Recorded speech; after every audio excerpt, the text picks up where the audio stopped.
Welcome to the Baking Lowdown. Today we'll be making banana bark. That took a while to process. So all you're gonna need is a couple of bananas, Some some peanut crunchy butter, peanut butter, some chocolate, melt it down in a double broiler, and slice out your bananas, put your peanut butter, melted chocolate, a little sea salt, throw it in the freezer, and done. So let's get rocking.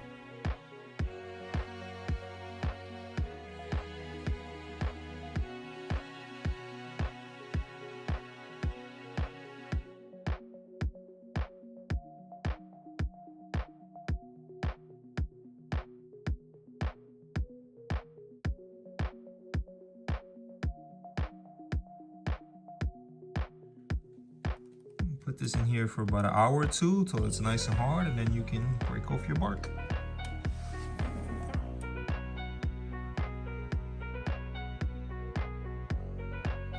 So that banana bark was absolutely delicious. First time making it. As you can see, it's super easy, only 4 ingredients.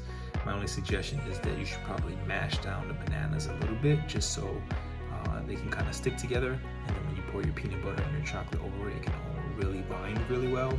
I didn't do that, so the bananas were kind of thick. So when they froze, it was really cold to eat, but it was still delicious. And you can try this same thing with dates, with raspberries, maybe with even strawberries as well. So just experiment, just change out the fruit you're gonna have in there and have a blast. Till next time, have a sweet day.